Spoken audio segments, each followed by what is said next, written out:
सहनः भवतु सहनौ भुनक्तु सह वीर्यं करवावहै तेजस्विनावधीतमस्तु मा विद्विषावहै।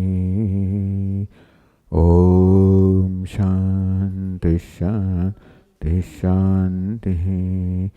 ॐ पूर्णमदः पूर्णमिदं पूर्णात् पूर्णमुदच्यते पूर्णस्य पूर्णमादाय पूर्णमेवावशिष्यते।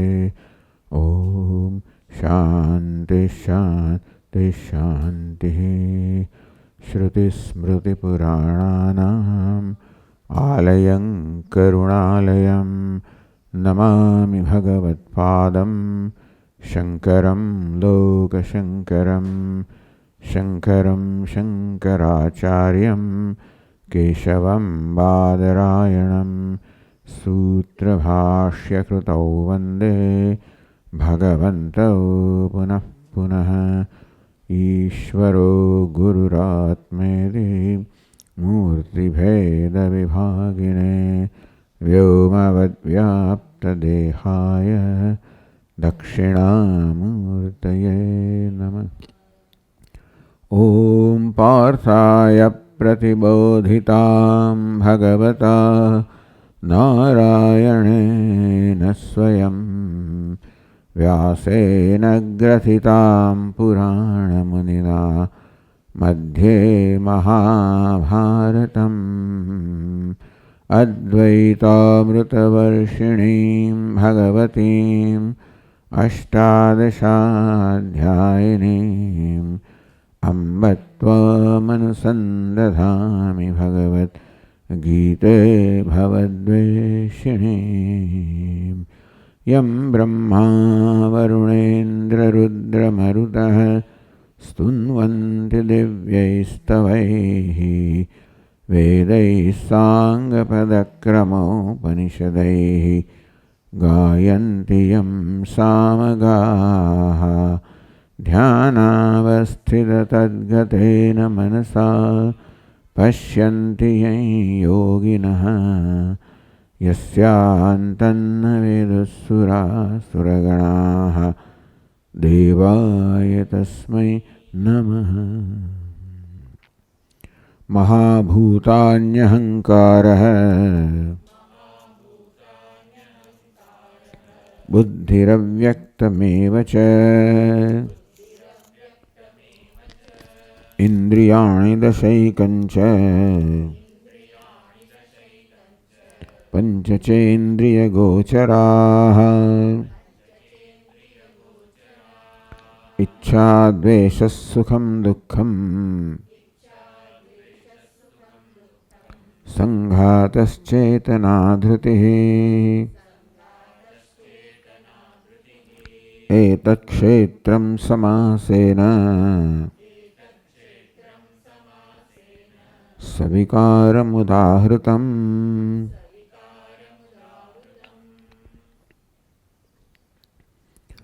महाभूतानि अहंकारः बुद्धि अव्यक्तम् एव च इंद्रियाणि दश एकं च पंच च इंद्रियगोचराः।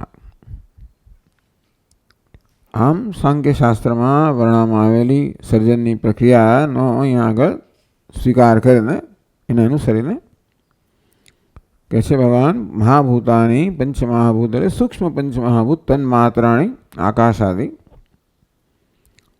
એનું કારણ સમષ્ટિ અહંકાર અહંકાર એનું કારણ સમષ્ટિ બુદ્ધિ બુદ્ધિ એનું કારણ અવ્યક્તમ અવ્યક્ત કહો अपरा प्रकृति कहो वेदो माया कहो अव्यक्त केम कहू आ बीजा बधा व्यक्त है जयरे आ अव्यक्त है इंद्रियों विषय नहीं ए दृष्टिए अव्यक्त में बड़ी संभावना है जेम के सुवर्ण होय पिंड होय अव्यक्त है बधा अलंकार की संभावना है अलंकारो अव्यक्त है પછી એક અવસ્થામાં અલંકારો તૈયાર થાય એ પ્રત્યેક અવસ્થામાં છે તો સુવર્ણ પણ ભિન્ન ભિન્ન નામ ધારણ કરે છે રૂપ બદલવાને કારણે એક જ તત્વ જે અવ્યક્ત છે એ જ બધી સમષ્ટિ બુદ્ધિ છે, એ જ સમષ્ટિ અહંકાર બને છે, એ જ મહાભૂતાની બને છે. પછી ઇન્દ્રિયાણી દશ, એકમ મનઃ, 10 ઇન્દ્રિયો, 5 જ્ઞાનેન્દ્રિયો, 5 કર્મેન્દ્રિયો, એક મન. પંચ ચ ઇન્દ્રિય ગોચરા, પંચ ઇન્દ્રિયના વિષયો. આમ બીજી પંક્તિમાં કહેવામાં 16 કહેવામાં આવે, આપણને 16 વિકાર કહેવામાં આવે. તો સાંખ્ય તત્વચિંતકો આ પ્રકારે આનું વિભાગીકરણ કરે છે કે અવ્યક્ત છે, પ્રકૃતિ છે. એક પ્રશ્ન પ્રધાન અને પ્રકૃતિમાં ફેર શું? એક જ વસ્તુ અવસ્થામાં ફેર છે. પ્રધાન એ છે તો 3 ગુણોમાંથી બનેલું, પણ 3 ગુણોની સામ્યાવસ્થા. સામ્યાવસ્થા કોઈ પ્રકારની પ્રવૃત્તિ ના હોય, કોઈ સર્જન ના હોય. જેવી રીતે બિલિયર્ડના ટેબલ બધા બોલ બરાબર ગોઠવેલા હોય, સામ્યાવસ્થા. પ્રકૃતિ કોને કહેવાય? એને જરાક ક્ષુભિત કરવામાં આવે, જરાક અસમતા વિષમતા ઉત્પન્ન કરવામાં આવે તો જેવી રીતે બિલિયર્ડના બોલમાં અનેક પ્રકારની પ્રવૃત્તિ શરૂ થઈ જાય, તેવી રીતે જે પહેલાં પ્રધાન હતું એમાં એ પ્રકૃતિ બને. એ વસ્તુને પ્રકૃતિ પ્રકર્ષેણ કૃતિ યોગ્યત્વાત, સારી રીતે સર્જન કરવાની યોગ્યતા થઈ. હવે ત્યાંથી સર્જન શરૂ થાય. સો કામયત, પરમાત્માએ કામ ના કરી બહુ બની જાઓ. જેને કામના કહો, પ્રેરણા કહો, ઈશ્વરની ઈચ્છા કહો. એને કારણે જે પ્રધાન હતું, જે ગુણની સામ્યાવસ્થા વિષમતા પ્રાપ્ત કરે અને પછી સર્જન શરૂ થાય. તો ઇન્દ્રિય 10 ઇન્દ્રિયાણી દશ, 10 ઇન્દ્રિયો, 5 જ્ઞાનેન્દ્રિયો, 5 કર્મેન્દ્રિયો, એકમ મનઃ, પંચ ઇન્દ્રિય ગોચરા, ઇન્દ્રિયના વિષયો એટલે કેટલા? 16 થયા. આ 16 ને વિકાર કહેવામાં આવ્યા, અર્થાત અથવા કાર્ય કહેવામાં આવે. વિકાર કહેવામાં આવ્યા, કાર્ય કહેવામાં આવ્યું. એનાથી આગળ વિકાર થતા નથી, એ પોતે વિકાર પામતા નથી, એ વિકારની અંતિમ અવસ્થા છે. વચ્ચેના જે 7 બુદ્ધિ, અહંકાર, પંચમહાભૂત, એ પ્રકૃતિ વિકૃતય, પ્રકૃતિ કારણ, વિકૃતિ કાર્ય. પેલા 16 માત્ર વિકૃતિ છે, માત્ર કાર્ય છે. આ વચ્ચેના 7 છે પ્રકૃતિ કારણ પણ છે એની પછીની અવસ્થાનો, અને કાર્ય છે એની પહેલાંની અવસ્થાનો. આમ સમષ્ટિ બુદ્ધિ એ કાર્ય છે અવ્યક્તની દ્રષ્ટિએ, કારણ છે અહંકારની દ્રષ્ટિએ. સમષ્ટિ અહંકાર કાર્ય છે બુદ્ધિની દ્રષ્ટિએ, કારણ છે 5 મહાભૂતની દ્રષ્ટિએ. પંચ મહાભૂત કાર્ય છે અહંકારની દ્રષ્ટિએ, કારણ છે પછીના 16 વિકારની દ્રષ્ટિએ. એટલે આ રીતે બુદ્ધિ એટલે મહત્તત્વ, અહંકાર અને પંચમહાભૂત બને 7 થયા. આ 7ને પ્રકૃતિ વિકૃતિ કહેવામાં આવ્યા. પ્રકૃતિ કારણ છે, વિકૃતિ કાર્ય પણ છે. પહેલી પ્રકૃતિ અવ્યક્ત કહેવામાં, માત્ર કારણ છે, એ કશાનું કાર્ય નથી. માત્ર પ્રકૃતિ અથવા કારણ. પ્રકૃતિ વિકૃત હૈ, કારણ કાર્ય, અને વિકૃત હૈ 16 માત્ર કાર્ય. એને 24 બન્યા. પ્રકૃતિ 1, 7 વચ્ચેના 8 અને 16 છેલ્લા 24. આમ 24 પદાર્થો કહે છે સાંખ્ય લોકો. જે રીતે કરવું એમ કરી દે, કોઈ 36 કહે, જેટલા કહેવાય એટલે કહેવાય. આપણે અનુભવીએ છીએ જગતને સમજવા માટે આ પ્રકારે વિશ્લેષણ કરવામાં આવે. પછી તમે એને કે બધા એલિમેન્ટ્સ કહો, 92 કહો, 120 જેટલા એલિમેન્ટ હોય એટલે કહો, એક રીતે છે. પછી એને મોલિક્યુલ્સ કહો, અને એટમ્સ કહો, અને જાત જાતની રીતો છે વર્ગીકરણ કરવાની. માત્ર આપણે જે અનુભવીએ છીએ એને સમજવા માટે. એટલે વર્ગીકરણ જુદી રીતે પણ થઈ શકે, જો એ જરા વધારે ઓછી સારી બીજી સમજ આપતું હોય તો. એટલે 669 પાન પર પહેલાં ફકરાના અંતમાં કે મૂળ પ્રકૃતિ અવિકૃતિ, જેને અવ્યક્ત કહેવામાં આવે મૂળ પ્રકૃતિ છે, મૂળ કારણ છે, જે પોતે કાર્ય નથી, વિકાર નથી, અવિકૃતિ. મહદાદ્યા પ્રકૃતિ વિકૃત સપ્ત. મહત અહંકાર પંચમહાભૂત છે એ પ્રકૃતિ વિકૃતિ કારણ પણ છે અને કાર્ય પણ છે. એક દ્રષ્ટિએ કારણ, બીજી દ્રષ્ટિએ કાર્ય. ષોડશ કશ્ય વિકાર હૈ, પછીના 16 છે 10 ઇન્દ્રિયો, એક મન, 5 વિષયો માત્ર વિકાર વિકાર જ છે. પુરુષ કેવો છે? ન પ્રકૃતિ ન વિકૃતિ પુરુષ. પુરુષ કહો, ચૈતન્ય કહો, એ કશામાંથી ઉત્પન્ન થયો નથી અને કશાને ઉત્પન્ન કરતો પણ નથી. એ કાર્ય પણ નથી, કારણ પણ નથી, એ પ્રકૃતિ પણ નથી, વિકૃતિ પણ નથી. તો યાદૃક્ ઇતિ ઉક્ત વિશેષણ સ્ફુટયતિ તત્ક્ષેત્રમ યચ્ચ યાદૃક્. એક ક્ષેત્ર કયું છે? તો કે આ 24 તત્વોનું બનેલું. યાદૃક્ કેવું છે? તો 6થા શ્લોકમાં ભગવાને કહ્યું ઈચ્છા દ્વેષ સુખમ દુઃખમ સંઘાત ચેતના ધૃતિ. આ પણ ક્ષેત્ર જ છે. આ બધા ગુણો છે, સમજાવશે. ઈચ્છા, કારણ આ બધી મનની વૃત્તિઓ છે. ઈચ્છા, દ્વેષ, સુખ, દુઃખ, ધૃતિ, આ બધી મનની વૃત્તિઓ છે. સંઘાત એટલે આપણો આ સ્થૂળ શરીર. ચેતના, એમાં પ્રવર્તમાન ચેતનતા. આ ભગવાને ક્ષેત્રમાં ગણાવ્યા. ઈચ્છા રાગ વિશેષ પ્રીતિ. ઈચ્છા એટલે રાગ એવો અર્થ કરવામાં આવ્યો. ઈચ્છા દ્વેષ, દ્વેષ કહ્યો ને એટલે ઈચ્છાનો અર્થ રાગ કર્યો. ઈચ્છા દ્વેષ કહો કે રાગ દ્વેષ કહો.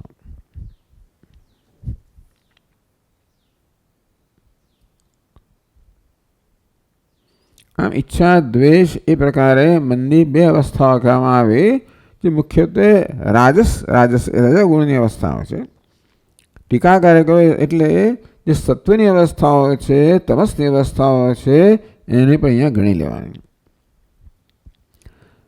સત્વગુણાનામ શમદમદા ક્ષાંત્યાદીનામ. શમ, દમ, દયા, ક્ષાંતિ, આ બધા સાત્વિક વૃત્તિઓ છે.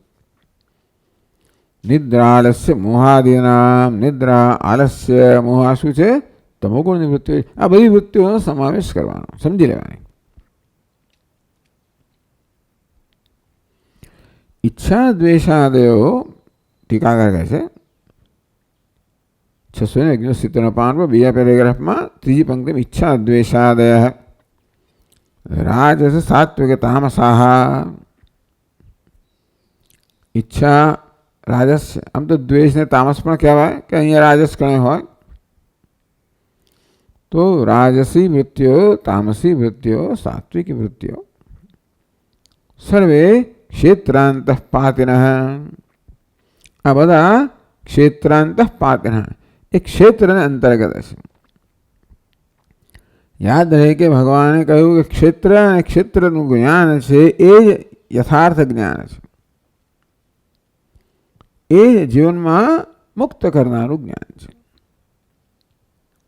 તો ક્ષેત્રજ્ઞની એક સામાન્ય સમજૂતી આપી કે ભાઈ આ શરીર ક્ષેત્ર છે, એને જે જાણે છે ક્ષેત્રજ્ઞ છે, એવું કહ્યું. ભગવાન હવે એને વિસ્તારથી સમજાવે છે. ટીકાકારે કહ્યું કે જેટલી સ્પષ્ટતાથી આપણે ક્ષેત્રજ્ઞનો ભેદ સમજીએ, એટલી સ્પષ્ટતા વિવેક થાય, એટલી સ્પષ્ટતાથી ક્ષેત્રજ્ઞને ક્ષેત્ર કરતા જુદો જાણી શકાય. અને એ રીતે આપણે યથાર્થ જ્ઞાન પ્રાપ્ત કરી શકીએ. એટલે ઈચ્છા દ્વેષ સુખ દુઃખ સર્વે ક્ષેત્રાંત ઇતિ ક્ષેત્રમ સમાસેન. ભગવાન કે બધું સંક્ષેપમાં ક્ષેત્ર કહેવામાં આવ્યું. अर्थात वो क्षेत्र अंतर्गत है। इच्छा द्वेष सुख दुख आ बधी वृत्तिओ क्षेत्र अंतर्गत है। पर केम कहूं? आम तो क्षेत्र अंतःकरण से धर्मत्वात्, आम तो अंतःकरण क्षेत्र है। इंद्रियाणि दशैकंच पंचचेन्द्रिय गोचरा, 10 इंद्रियों, एक मन के अंतःकरण, 5 विषयों, अपना क्षेत्र है। तो जो अंतःकरण क्षेत्र हो तो अंतःकरण वृत्तिओं अपना क्षेत्र थे बने। क्षेत्रांतःपातना अंतःकरण से धर्मत्वात्, अंतःकरण के मन जे क्षेत्र अंतर्गत से एना धर्म होने कारण भाई इच्छा द्वेष वगैरह તમે ક્ષેત્ર કેમ કહો છો? એ તો મનની વૃત્તિઓ છે. પણ મન ક્ષેત્ર છે માટે મનની વૃત્તિઓ પણ ક્ષેત્ર છે. અંતઃકરણ ધર્મત્વાत्, અંતઃકરણ ક્ષેત્ર છે. આ બધા અંતઃકરણના ધર્મ કહો, વૃત્તિઓ કહો, અવસ્થાઓ કહો, રાગ દ્વેષ વગેરે વગેરે, ક્ષયા ક્ષમા દયા આલસ્ય નિદ્રા, અંતેથી એ બધાને ભગવાન ક્ષેત્ર કહે છે. ઈચ્છા દ્વેષ વગેરે તો અંતઃકરણની વૃત્તિઓ છે, અંતઃકરણની અવસ્થાઓ છે, અંતઃકરણના ધર્મ છે. પણ અંતઃકરણ ક્ષેત્ર હોવાને કારણે આ વૃત્તિઓને, અવસ્થાઓને, ધર્મને પણ ક્ષેત્ર કહેવામાં આવ્યું. આ ટેકનિકલ શબ્દ માત્ર ટીકાકાર આપણે ધ્યાનમાં લાવે છે.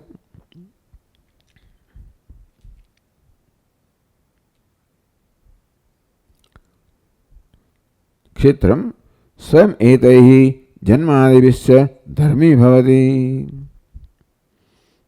आ बधा अंतःकरणना धर्म छे मारा क्षेत्र छे अने स्वयं अंतःकरण धर्मी बने. धर्म धरावनारने धर्मी कहेवामां आवे. तो इच्छा द्वेष शुं छे? धर्म. ए धरावनार अंतःकरण छे केवुं छे? धर्मी. धर्म इन प्रत्यय लगाड्यो એટલે ઇન પ્રત્યે એટલે જે ધરાવનાર છે તે. માલા માલિન માળી, માળા ધરાવનારને માલિન કહેવામાં આવે, સ્વ ધરાવનારને સ્વામીન કહેવામાં આવે, વગેરે વગેરે. સ્વ એતૈઃ જન્માદિભ્યશ્ચ ધર્મી ભવતિ. ઈચ્છા દ્વેષ વગેરે જન્મ વગેરેથી પણ ધર્મી બને.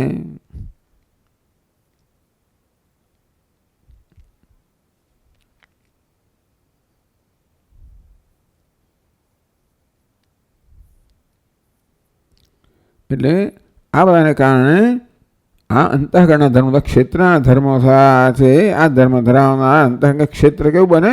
ધર્મી બને. આગળ છે ઈચ્છા દ્વેષાદિ પુણ્ય પુણ્ય કર્મ હેતુત્વાત. આ બધા મનના જેવા ધર્મ હોય, મન સાત્વિક અવસ્થાનું હોય જે વખતે, તે વખતે આપણને સારી પ્રેરણા જન્મે. જે કર્મ થાય પુણ્ય કર્મ થાય. રજોગુણોની અવસ્થામાં હોય તો એવી પ્રેરણા જન્મે. શક્ય છે કે પાપ કર્મ થાય. એટલે પુણ્યાદિ કર્મના ઈચ્છા હંમેશા પાપ કર્મ કે ઈચ્છા પણ સાત્વિક હોઈ શકે, રાજસી હોઈ શકે, તામસી હોઈ શકે. તો સાત્વિક ઈચ્છામાંથી જન્મનું કર્મ સાત્વિક હોય. આપણે જેને કહીએ કન્ટ્રીબ્યુટર, તો પ્રદાન કરવાનું કર્મ હોય. રજોગુણ હોય ત્યાં સ્વાર્થ હોય, રજોગુણી કર્મ. પુણ્ય પાપનું મિશ્રણ હોય. તમો ગુણ હોય ત્યાં સામાન્ય રીતે પાપ કર્મ હોય. આમ પુણ્ય આદિ કર્મના ક્ષેત્ર ધર્મત્વેના, તો એ કર્મ પણ ક્ષેત્રના ધર્મ થયા. ઈચ્છા દ્વેષ વગેરે ક્ષેત્રના ધર્મ થયા. આમ અંતઃકરણના ધર્મ છે, પણ અંતઃકરણ ક્ષેત્ર છે માટે આ બધા ક્ષેત્રના ધર્મ થયા. અને આ ઈચ્છા પ્રેરાયને અંતઃકરણ જે કર્મ કરે એ પણ ક્ષેત્ર થાય માટે ક્ષેત્ર ધર્મી પણ બને અને કર્મી પણ બને. સ્વયં કર્મી છે ભવતી.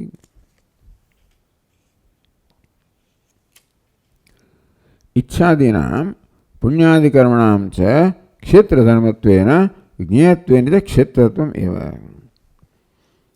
तो क्षेत्र कोने कहेवाय? जे ज्ञाननो विषय छे, जे जाणनार छे क्षेत्रज्ञ छे, जे ज्ञाननो विषय छे क्षेत्र छे। तो इच्छा द्वेष वगैरह, पुण्य पाप कर्म वगैरह केवा छे? क्षेत्रना धर्म छे, ज्ञेय छे। अर्थात इच्छा द्वेष वगैरह આપણે જાણીએ છીએ, આપણી સભાન છે એનાથી.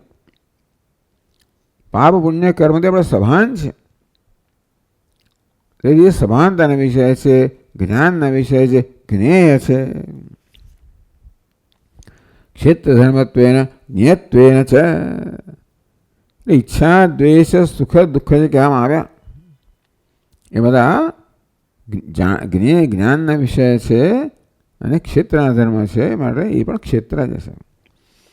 અમે એને ભગવાન આ બધાને ક્ષેત્ર કેમ કહેતા હશે? ભાઈ, અંતઃકરણ ક્ષેત્ર છે, અંતઃકરણના ધર્મ છે. પણ અંતઃકરણ જ્ઞાનનો વિષય છે, ઈચ્છા દ્વેષ પણ જ્ઞાનના વિષય છે.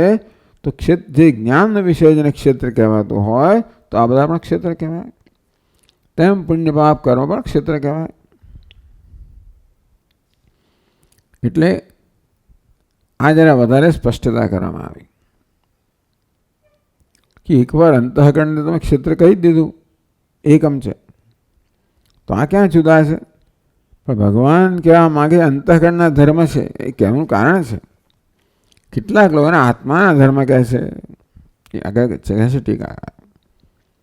ભગવાન સ્પષ્ટ કરે છે કે આ ક્ષેત્ર છે, જ્ઞેય છે, જ્ઞાનના વિષય છે. કારણ કે અંતઃકરણના ધર્મ છે અને તેથી આત્માના ધર્મ નથી. પછી કે સુખમ ઈચ્છા દ્વેષ સુખમ દુઃખમ. સુખમ કોનો? 670 પાન પર ઇષ્ટાનિષ્ટ વસ્તુ સાન્નિધ્યાત પ્રદીયમાનમ સુખમ દુઃખમ ચ. ઇષ્ટ વસ્તુ સાન્નિધ્યાત પ્રદીયમાનમ સુખમ. ઇષ્ટ ઈચ્છનીય, ઈચ્છનીય વસ્તુની સન્નિધિ હોય તો આપણા મનમાં જે જન્મે એને સુખ કહેવાય. અનિષ્ટ વસ્તુની સન્નિધિ હોય તો મનમાં જવાબ અને દુઃખ કહેવાય. એ પ્રકારે વ્યાખ્યા કરી. બિંદ બિંદ વ્યાખ્યા થતી હતી સુખની, પણ ટીકાકર આ પ્રકારે વ્યાખ્યા કરી. હવે ગમતી વસ્તુ હોય, એની હાજરી હોય, સાન્નિધ્યાત એની સન્નિધિ હોય, હાજરી હોય તો મનમાં જે ભાવ જન્મે એનું નામ સુખ. જે અનિષ્ટ હોય, અણગમતી વસ્તુ હોય, એની સન્નિધિમાં જે ભાવ જન્મે એ દુઃખ. એ પણ અંતઃકરણ પરિણામ વિશેષત્વાત તદ્ધર્મ એવ ન તો આત્મધર્મ. સુખ પણ અંતઃકરણની અવસ્થા છે, દુઃખ પણ અંતઃકરણની અવસ્થા છે. માટે એ અંતઃકરણના ધર્મો છે, આત્માના ધર્મ નથી. હવે કહેવાની જરૂર કે કેટલાક લોકો કહે છે એટલા માટે ભગવાને બીજા અધ્યાયમાં કહ્યું પ્રજહાતિ યદા કામાન સર્વાન પાર્થ મનોગતાન. હે પાર્થ, જ્યારે મનોગતાન મનમાં રહેલી બધી કામનાઓનો સારી ત્યાગ થાય છે, એટલે કામનાઓ મનનો ધર્મ છે, આત્માનો નથી, એવું કહેવામાં આવે. તો સુખ દુઃખ તો અંતઃકરણ તો ક્ષેત્ર છે જ. સુખ દુઃખ અંતઃકરણની ધર્મ છે, માટે પણ ક્ષેત્ર છે. માટે પણ ક્ષેત્રના ધર્મ છે, ક્ષેત્રજ્ઞના ધર્મ નથી. કે આપણે ક્ષેત્રનો વિવેક કરવા માંગીએ છીએ ને. ક્ષેત્ર અને ક્ષેત્રજ્ઞનું જ્ઞાન છે, એ જ જ્ઞાન છે. ભગવાને કહ્યું એ યથાર્થ જ્ઞાન છે. એ યથાર્થ જ્ઞાન, સ્પષ્ટ જ્ઞાન ક્યારે જન્મે? જ્યારે આપણે ક્ષેત્રના લક્ષણો જાણતા હોય, બરાબર. એ જે ક્ષેત્રને ક્ષેત્રની કક્ષામાં મૂકીએ તો પછી ક્ષેત્રજ્ઞનું જ્ઞાન થાય. અને આ વસ્તુ જરા વિવાદાસ્પદ છે.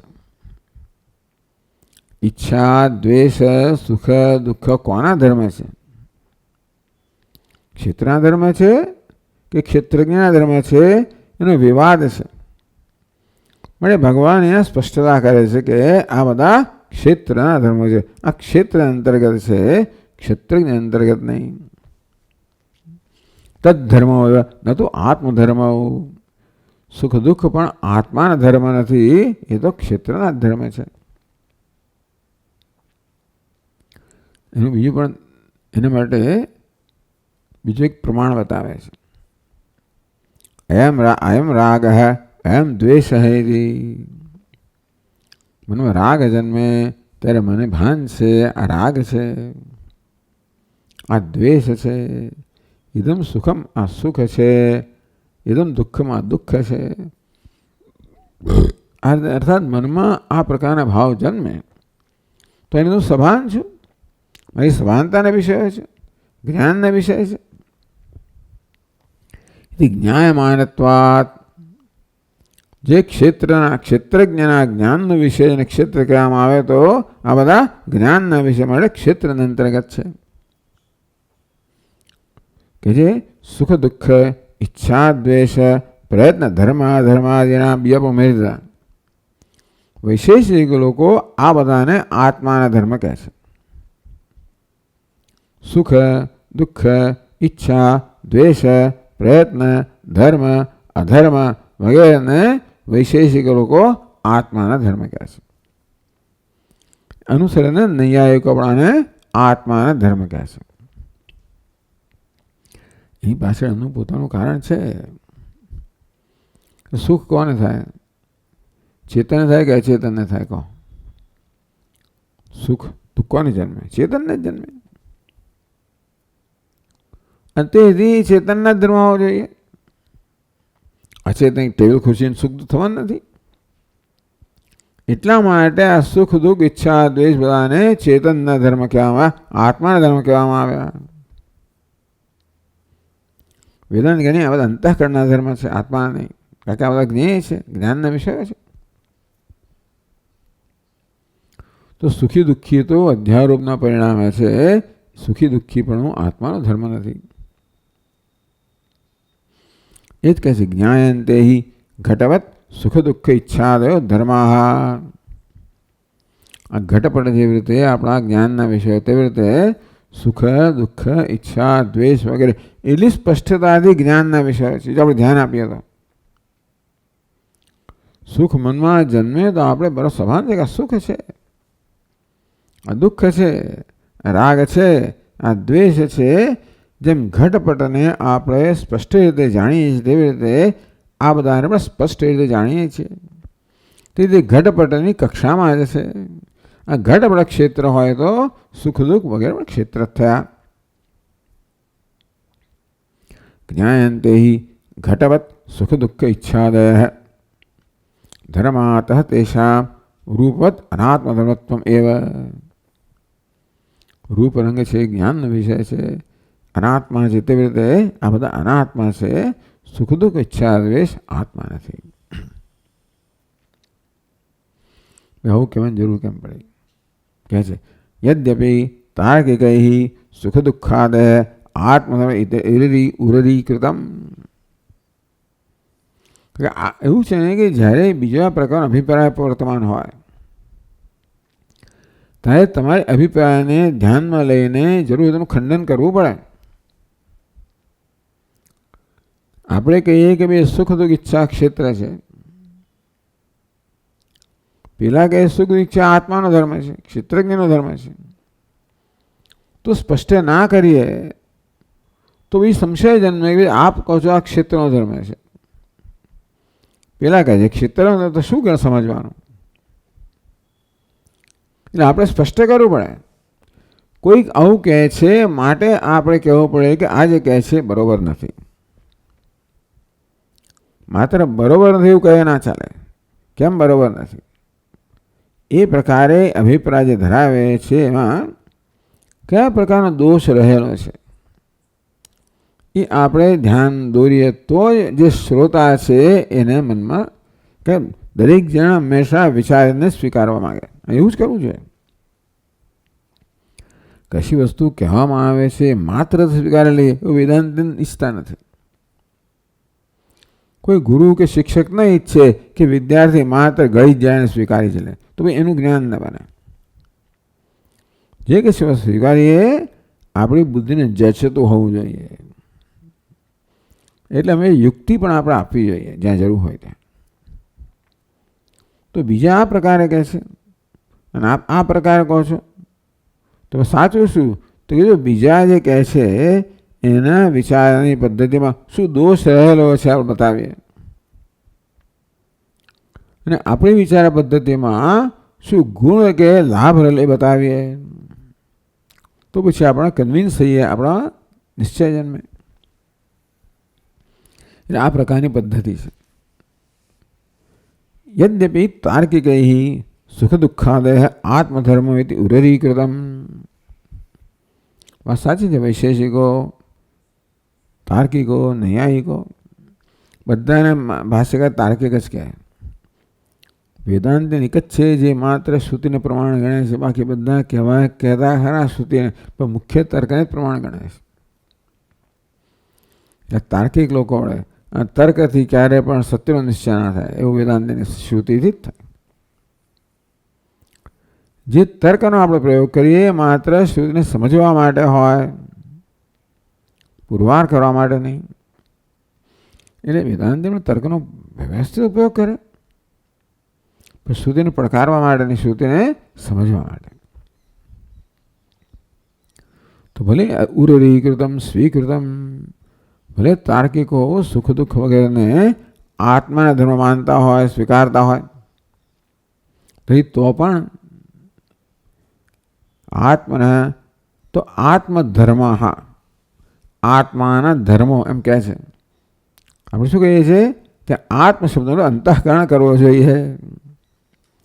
એ લોકો ભલે સુખ દુઃખને આત્મધર્મ માનતા હોય, પણ આત્મ અંતઃકરણ સેવ ધર્મ, આત્મધર્મ એટલે આત્માના ધર્મ, આત્મના ધર્મ આત્મધર્મ, પણ અંતઃકરણ માટે પણ આત્મા શબ્દ વપરાય છે. એ લોકો જેને આત્મધર્મ કહે છે એને આપણે કહીએ કે એ અંતઃકરણના ધર્મ. અંતઃકરણ બી આત્માના ધર્મ છે. પ્રત્યેક આત્માના ધર્મ નથી, અંતઃકરણ બી આત્મા. કારણ ઘણી અંતઃકરણના આત્મા કહેવામાં આવે છે, ક્યારેક દેહને આત્મા કહેવામાં આવે, વ્યવહારમાં અંતઃકરણના આત્મા કહેવામાં આવે. આ પ્રત્યેક આત્માના ધર્મ નથી. કેમ નથી ભાઈ? આ પ્રત્યેક આત્માના ચૈતન્ય ધર્મ ના હોય છે કે કેમ કહો છો આપ? એ કહે છે તમે કહો છો બરાબર છે. આપ જે કહો છો એના સમર્થનમાં યુક્તિ ખરી? તો કહે છે નિરવયવ સાવયવયો સંયોગ સમવાય અન્યતર સંભવાત. જો આત્મધર્મ આત્મધર્મ આત્માના ધર્મ, એક આત્મા થયો એને આપણે ધર્મી કહીએ. બે સુખ દુઃખ ધર્મ થયા. એવું ક્યારે મને કંઈક કશું બેને વચ્ચે સંબંધ હોય ત્યારે ને આત્મા સુખ દુઃખ એક સાથે જોડાઈ શકે કોઈક રીતે તો જ ધર્મ થાય ને. પણ આત્મા કહ્યું છે નિરવયવ, ચૈતન્યનો કોઈ અવયવ નથી, આકાર નથી, વિકાર નથી, અવયવ નથી. એના સુખ દુઃખમાં કેવા છે? બધી મનની અવસ્થાઓ છે સાવયવ, અવયવવાળી છે. તો કે છે નિરવયવ અને સાવયવ વચ્ચે કોઈ પ્રકારનો સંબંધ હોઈ ના શકે, સંયોગ ના હોય, સમવાય ના હોય. આ પ્રકારના બે પ્રકારના સંબંધ સ્વીકારવામાં આવે છે. સંયોગ સંબંધ, જ્યાં ઘટ અને ટેબલનો કહેવાય સંયોગ સંબંધ, અને ઘટ અને માટીનો સમવાય સંબંધ. તો એવું સંયોગ સંબંધ ક્યારે હોય? ઘટ પણ સાવયવ છે, અવયવનો બનેલો છે. ટેબલ પણ સાવયવ અવયવનું બનેલું છે, અને માટે બેનો સંયોગ હોઈ શકે. અથવા આ ઘટ અને માટી, માટી શું છે? ઉપાદાન કારણ છે, કારણ છે. ઘટ કાર્ય છે. તો કારણ કાર્ય વચ્ચે, ગુણ ગુણી વચ્ચે, અવયવ અવયવ વચ્ચે આવો અને સમવાય સંબંધ કહે છે.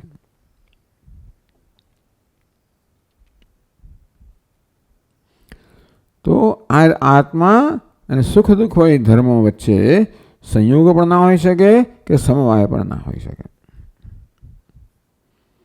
કેમ? તયો એવું તો સિદ્ધત્વ ભાવાત, આ સમવાય સંબંધ એટલે શું છે ખબર છે? જેમ કહ્યું ને, કારણ અને કાર્યનો સંબંધ, જેમ કે માટી અને ઘડાનો સંબંધ આપણે તો સ્વીકારતા એ લોકોની ભાષામાં કહીએ છીએ. એમને માટે ગુણ એક વસ્તુ છે, ગુણી બીજી વસ્તુ છે. આ દ્રાક્ષ એક વસ્તુ છે, કાળો રંગ બીજી વસ્તુ છે. બેનો સંબંધ કેવો છે? તો ગુણ અને ગુણીનો સંબંધ. માટી અને ઘડાનો કારણ અને કાર્યનો સંબંધ, અથવા વસ્ત્ર તંતુનો અંશ અને અંશીનો સંબંધ. હવે એ લોકો બહુ ચિંતાની સમવાય સંબંધ. સમવાય જેને પૃથક ન કરી શકાય, જુદા ન કરી શકાય, એક સાથે જ જન્મેલા છે. માટી અને ઘડો હોય, જુદા ન થઈ શકે. આવ્યું તો એક સાથે જ થયેલું છે, અપૃથક્કરણીય. તેમ તંતુ અને પટ હોય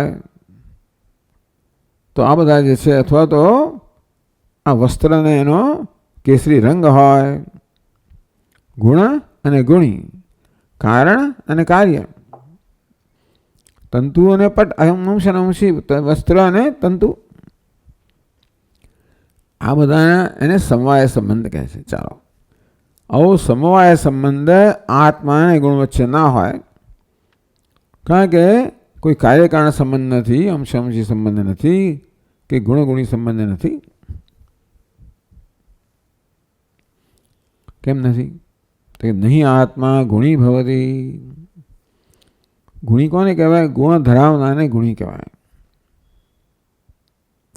આ માણસ સારો માણસ છે, સારા પણ શું છે? ગુણ છે. માણસ કેવો છે? ગુણી છે, ગુણવાન છે, ગુણી છે.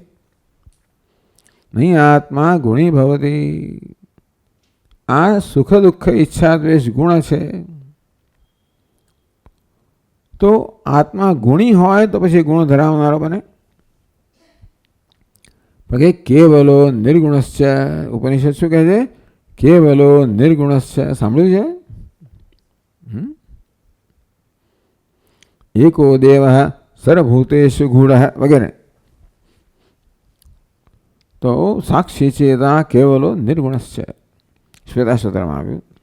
આત્મા કેવલ છે, અદ્વિતીય છે, નિર્ગુણ છે, ગુણરહિત ન છે, માટે આત્મા ગુણી ના હોઈ શકે.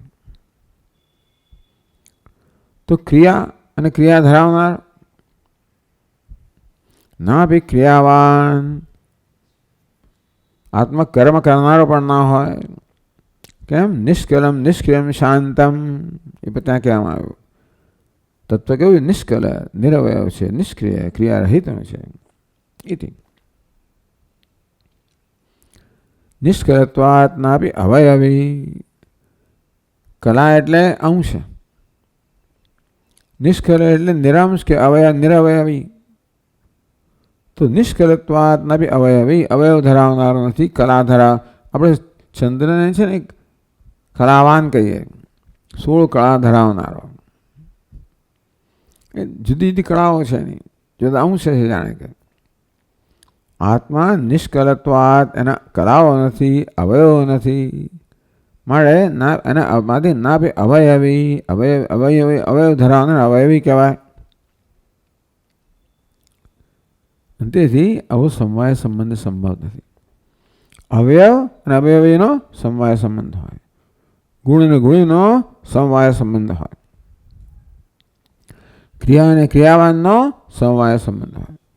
કોઈ સંબંધ આત્મામાં સંભવિત નથી. તો સંયોગ ખરો કે નહીં? તો કે નહીં. અસંગત્વાત આત્મનો નહીં એને કે એના બી સંયોગ અસંભવતી. અસંગ છે, કશા સાથે સક્ત નથી, સંબંધિત નથી, માટે કશા સાથે સંયોગ કે સમવાય કશું આત્મા હોઈ ના શકે.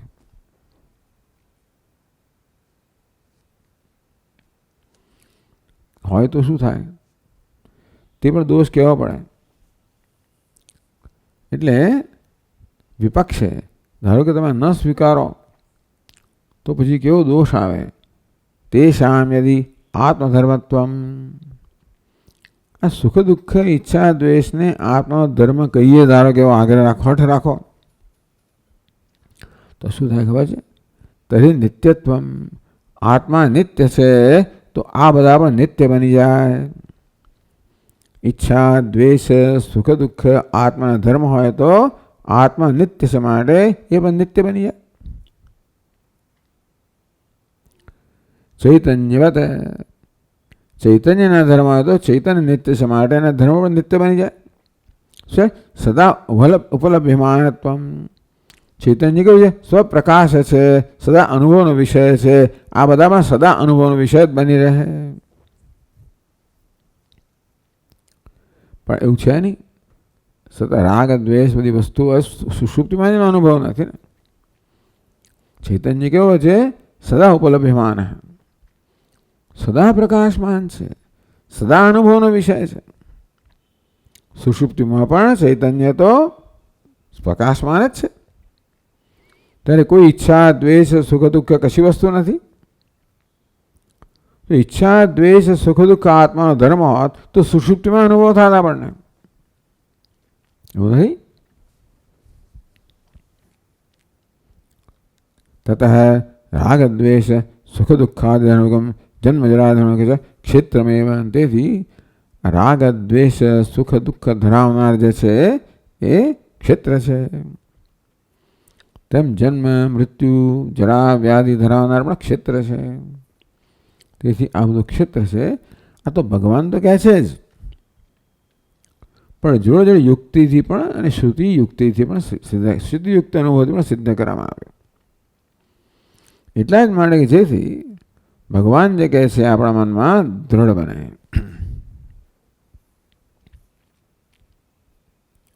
તતઃ ભગવતાપી ઈચ્છા દ્વેષ સુખમ દુઃખમેતિ ઈચ્છાદીના ક્ષેત્રાંત પાદિત્વમે પ્રતિપાદિતમ.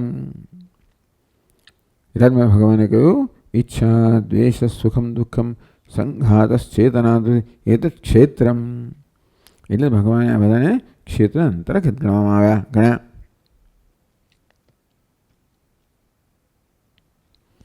ઈચ્છા દ્વેષ સુખમ દુઃખમ આટલું સંઘાત ચેતના ધૃતિ. પહેલી પંક્તિમાં આટલું કહ્યું. સંઘાત કોને કહેવાય? કય ચરણાદિ સમધિરૂપો દેહો અને સંઘાત કયો. સંઘાત અંગ્રેજીને એસેમ્બલી કહીએ આપણે. કય ચરણાદિ સંમતિ, કરેટ હાથ પગ આ બધાનો સંમતિ, આ બધાની એસેમ્બલી, બધા સંઘાત. એટલે આ દેહ છે ને એ પણ સંઘાત એટલે દેહ એટલે કે એ પણ ક્ષેત્ર છે. ચેતના, ચેતના કોને કહેવાય? તો કે બુદ્ધ તપ્તાય પિંડે અગ્નિવય આત્મચૈતન્ય આભાસ બુદ્ધિવૃત્તિ વિશિષ્ટ શબ્દાદ વિષયાભાસ સેવ ચેતના. આ ચેતના અનુભવીએ છીએ ને આપણે. દેહમાં ચેતના અનુભવીએ છીએ. દેહમાં બુદ્ધિ વ્યાપ્ત છે, સૂક્ષ્મ શરીર વ્યાપ્ત છે. અને સૂક્ષ્મ શરીર કેવું છે? હંમેશા ચૈતન્યનું પ્રતિબિંબ ઝીલનારું છે. તેથી ચૈતન્ય સંધિમાં બુદ્ધિ કહો, સૂક્ષ્મ શરીર કહો, ચેતનવંતો બની જાય. જેવી રીતે વીજળીની સંધિમાં આ બલ્બ કેવો બની જાય? પ્રકાશમાં બની જાય. તો પ્રકાશ એ બલ્બનો પોતાનો ધર્મ નથી, એ વીજળીની સંધિને કારણે છે. તેમ ચેતનતા શરીરનો ધર્મ નથી, એ તો ચૈતન્યની સંધિને કારણે છે. પણ જેવી રીતે વીજળી પહેલા ટંગસ્ટન ફિલામેન્ટમાં વ્યાપે પછી પ્રકાશ થાય, તેમ ચૈતન્ય પહેલા સૂક્ષ્મ શરીરને ચેતનવંત બનાવે, એ દ્વારા આ સ્થૂળ દેહ પણ ચેતનવંત બને. એટલા જ માટે આપણે એને મૃત્યુ કહીએ છીએ. તેમાં સૂક્ષ્મ શરીર છે આ દેહમાંથી વિરાયેલે, અને ત્યાર પછી દેહને ચેતનતા પ્રદાન કરે. જેવી રીતે ટંગસ્ટન ફિલામેન્ટ કાઢી લો, ભલે સ્વિચ ઓન કરો તો લાઇટ ન થાય, તેવી રીતે સૂક્ષ્મ શરીર વિરાયેલે ત્યારે આ સ્થૂળ દેહને ચેતનતા પ્રદાન કરવાનું કોઈ ન રહે ત્યારે નિશ્ચેતન અચેતન બની જાય.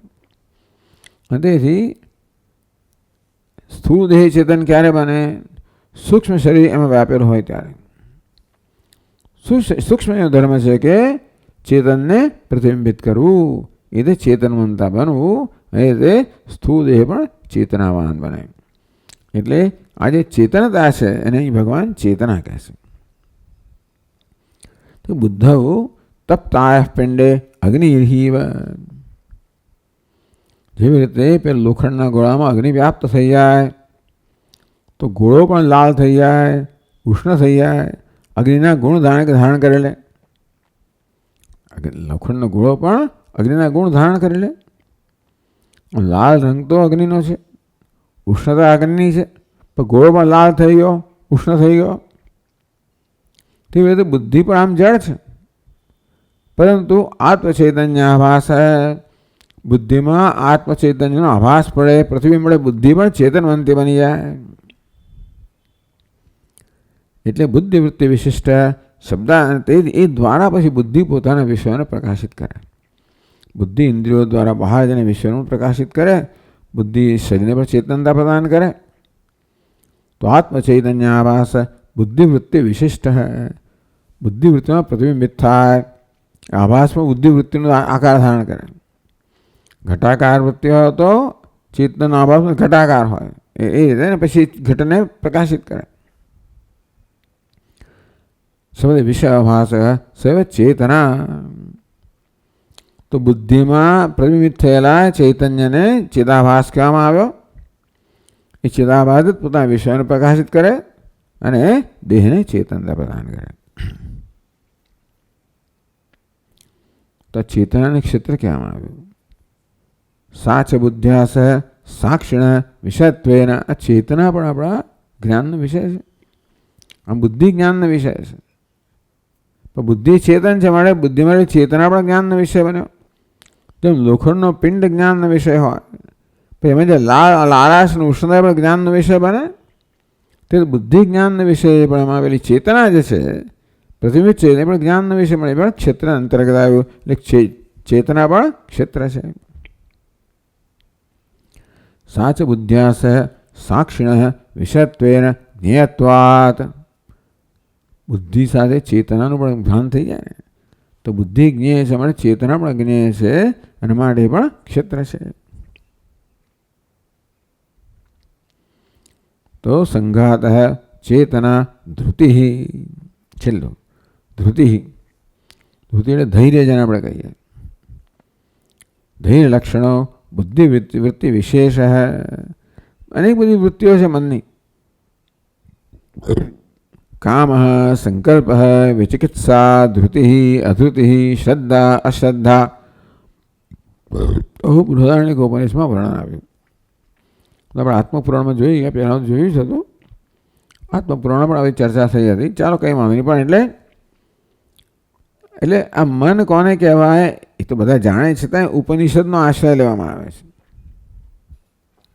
કે કામ સંકલ્પ વિચિકિત્સા એટલે સંશય, શ્રદ્ધા અશ્રદ્ધા ધૃતિ અધૃતિ ધીહી ભીહી. આ બધી શું છે? મન એ બધી મનની વૃત્તિઓ. મન છે કે મનની વૃત્તિઓ છે. એટલે એમાં ધૃતિ પણ આવે છે. એ જ ધૃતિ આવે છે એટલે એનો આશ્રયને કહે છે ધૃતિ ધૈર્ય લક્ષણ બુદ્ધિવૃત્તિ વિશેષ. એ પણ બુદ્ધિવૃત્તિનો એક વિશેષતા છે, બુદ્ધિની વૃત્તિ છે. સાપી જ્ઞેયત્વાત ક્ષેત્રમાં. આ ધૃતિ પણ આપણા જ્ઞાનનો વિષય છે. અર્થાત મનમાં ધૈર્ય હોય તો આપણે સભાન હોઈએ છીએ માટે એ પણ ક્ષેત્ર છે. એટલે અહીં કહે છે ધૃતિ કામ સંકલ્પ વિચિકિત્સાદીનામ. એ વાક્ય આવું છે. કામ સંકલ્પ વિચિકિત્સા. કામ સંકલ્પ વિચિકિત્સા એટલે સંશય, પછી શ્રદ્ધા અશ્રદ્ધા ધૃતિ અધૃતિ. આ બધું મન છે. એટલે કહે છે કે કામ સંકલ્પ વિચિકિત્સાદીનામ. ઇદંકાર અહંકાર મમકાર આદિ સર્વ પ્રત્યાનામ. બધા જેટલા મનની વૃત્તિ બધી જ આવી જાય. માત્ર બૃહદારણ્યમાં ગણાવી એટલી જ નહીં, ઐત્રેય ઉપનિષદમાં ઘણી બધી ગણાવવામાં. એ સિવાય પણ જેટલી વૃત્તિ બધી આવી ગઈ. એમાં અહંકાર મમકાર બધું આવી ગયું. આ બધા ક્ષેત્ર અંતર્ગત છે. ઉપલક્ષણ એક જ વસ્તુ કહી ભગવાને. શું કહ્યું? ધૃતિ. એ ધૃતિ કોનો ધર્મ છે? અંતઃકરણ. પણ અંતઃકરણ જેટલી વૃત્તિ બધી આવી ગઈ અંદર. જ્યાં કહેવામાં આવી હોય ના કહેવામાં આવી હોય બધી વૃત્તિઓ આવી ગઈ.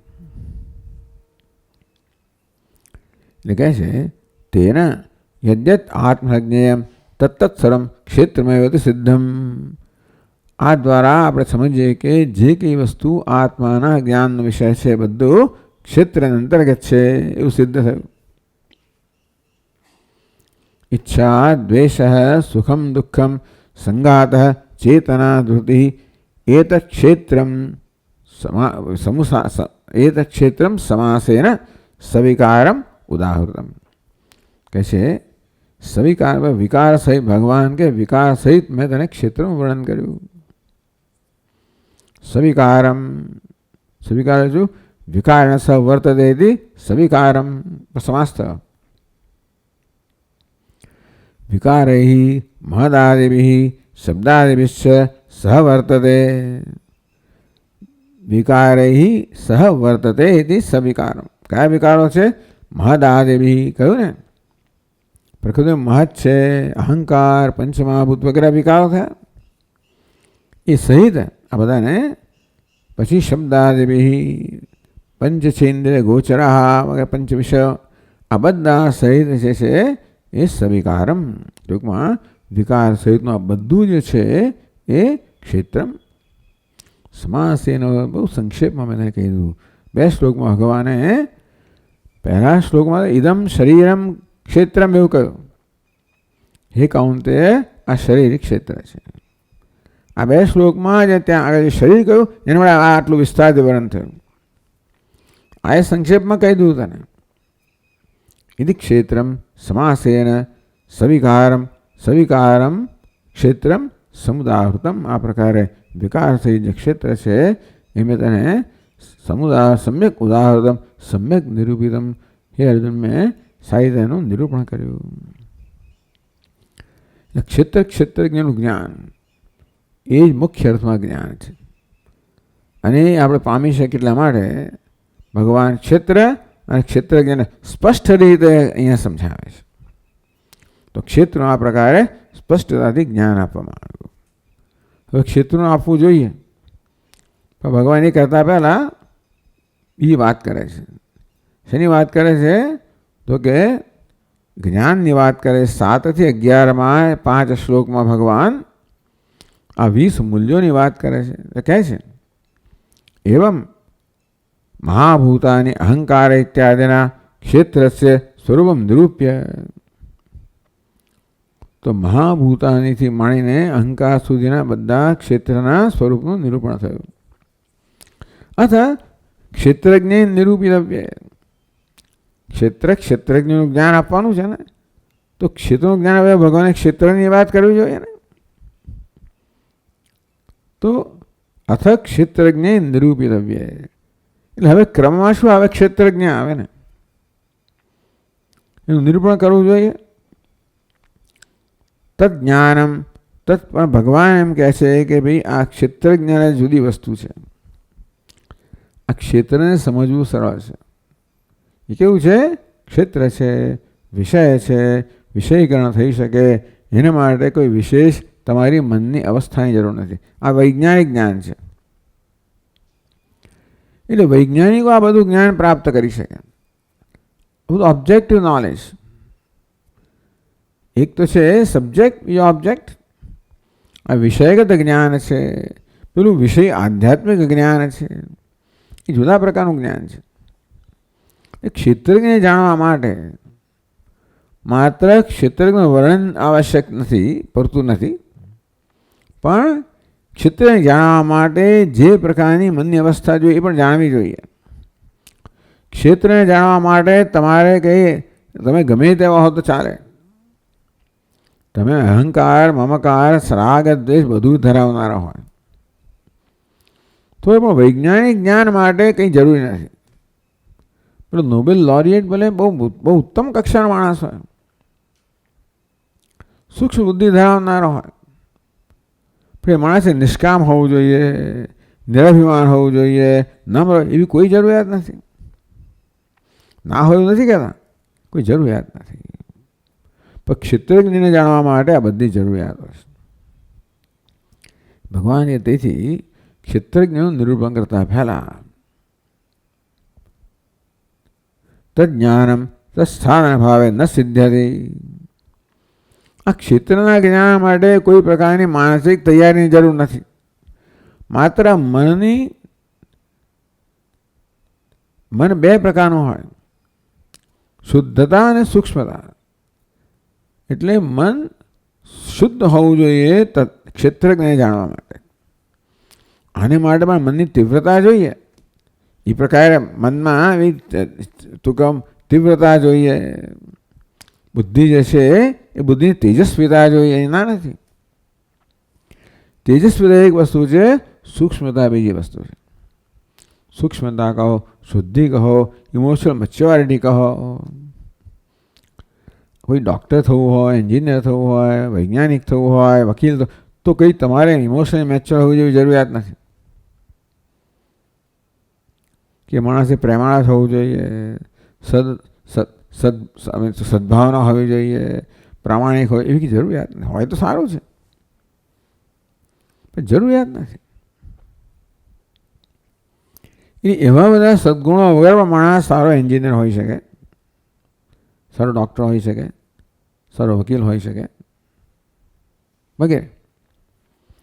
પણ એવી જાતની જરૂરિયાત વગરનો માણસ, એવી જાતની પૂર્વ તૈયારી વગરનું મનુષ્ય આત્મજ્ઞાની ના હોઈ શકે.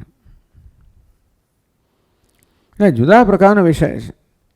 ક્ષેત્ર એક કક્ષાની વસ્તુ છે, ક્ષેત્રજ્ઞ બીજી કક્ષાની વસ્તુ છે. એટલા જ માટે ભગવાન ક્ષેત્રજ્ઞનું નિરૂપણ કરતા પહેલા ક્ષેત્રને જાણવા માટે જે પ્રકારની પૂર્વ તૈયારી જોઈએ એની વાત કરે છે. કે તજ્ઞાનમ તત્સાધન ભાવે ન સિદ્ધ્યતે. ક્ષેત્રનું જ્ઞાન છે ને એના સાધન વગર વિવેક, વૈરાગ્ય, સમાધિ, સત્ક સંપત્તિ, મોક્ષ એ વાત ક્યારેય વિજ્ઞાનમાં કરવામાં ના આવે. પેલા વૈરાગ્ય લેવા હોય પછી વકીલ થાય, ભાઈ જરૂર નહીં, વકીલ થાય જ નહીં કદાચ. વકીલમાં વકીલાત નથી કર્યો એવું કહી દે પછી.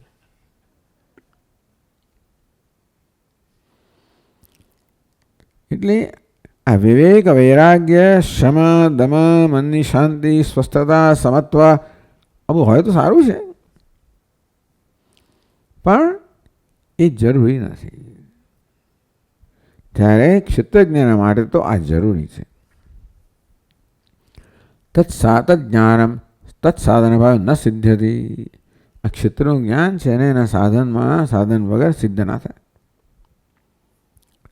જિજ્ઞાસો તન્યત સાધન સંપત્તિ મધ તજ્ઞાનમ સુલભમ. જ્યારે જે જિજ્ઞાસુ હોય અર્થાત જ્ઞાનની ઈચ્છા ધરાવનારો હોય, તત્સાધન સંપત્તિ મત, આ સાધન સંપત્તિ ધરાવનારો હોય, તજ્ઞાનમ સુલભ, એના માટે આ ક્ષેત્ર જ્ઞાન છે એ સુલભ બને. એટલે આદવ આત્મજ્ઞાનોત્પત્તિ સાધનાની એટલા જ મને ક્ષેત્રજ્ઞ કહો, આત્મા કહો, નિરૂપણ કરતા પહેલા આત્માના જ્ઞાન માટે જે સાધન સંપત્તિ છે એની નિરૂપણની આવશ્યકતા છે. માટે ભગવાન એ કરે છે. પંચભિ અમાનિત્વ વગેરે 7મા શ્લોકથી માંડીને 11મા શ્લોકમાં 5 શ્લોકમાં ભગવાન આ સાધનો નિરૂપણ કરે છે. ચાલો ભાઈ આપણે આગળ જોઈશું. ઓમ પૂર્ણમદ પૂર્ણમિદમ પૂર્ણાત પૂર્ણમુદચ્યતે પૂર્ણસ્ય પૂર્ણમાદાય પૂર્ણમેવાવશિષ્યતે. ઓમ શાંતિ શાંતિ શાંતિ. શંકરં શંકરાચાર્યં કેશવં બાદરાયણં સૂત્રભાષ્યકૃતૌ વંદે ભગવन्तौ પુનઃ પુનઃ. ઈશ્વરો ગુરુરાત્મેતિ મૂર્તિભેદવિભાગિને વ્યોમવદ્વ્યાપ્તદેહાય દક્ષિણામૂર્તયે નમઃ. ઓમ શાંતિ શાંતિ શાંતિ. હરિ ઓમ. શ્રી ગુરુભ્યો નમઃ. હરિ ઓમ.